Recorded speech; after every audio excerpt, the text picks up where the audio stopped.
Hi, my name is Jay Gilliam. I am from Dallas, Texas. And for this program, I learned that Okinawans carry a very heavy burden that isn't voiced or isn't well known. And that part of this program and part of the thing that I want to do when I go back to Tokyo and go back to my home in the US is to amplify the voices of local Okinawans. There are a lot of walls here in Okinawa between the bases and between the local people. And those walls are reflected also in the walls that are set up between the local Okinawan government and the government in Tokyo and the government in Washington.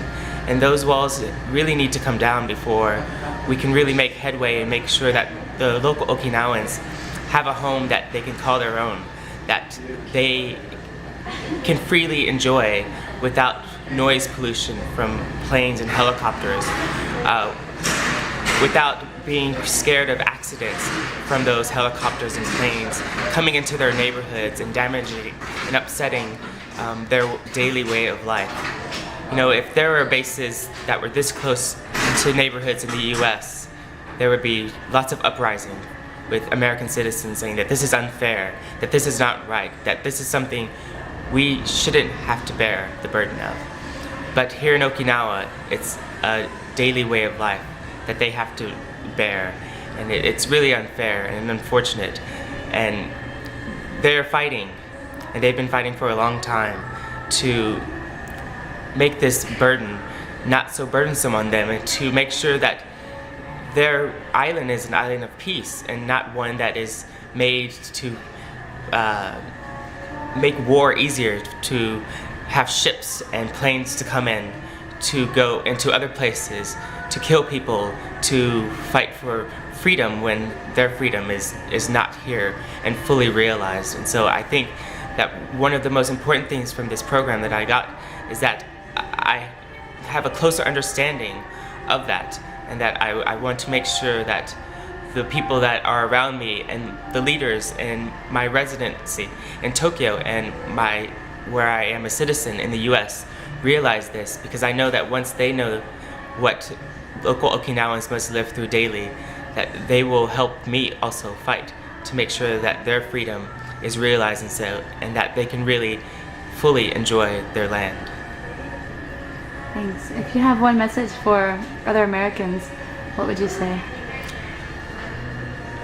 Come to Okinawa, but when you come to Okinawa, don't just go to the resorts, don't just go to the bases. Come and look at the local life that's here.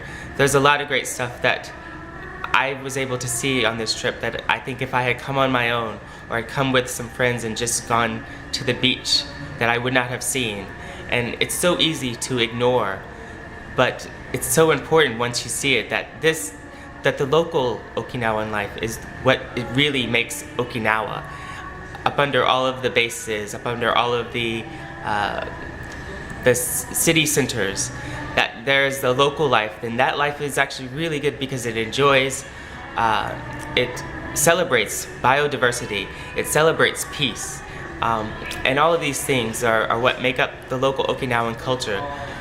So when you come here, come to look for that, come to talk to the people, come to enjoy the dugong, or go fishing or skydiving and look at the coral reef and get a connection with the real Okinawa, and make sure that it's not just the bases that you're seeing, because that's not the side that is the most important. That's not the one that we should be fighting for to preserve.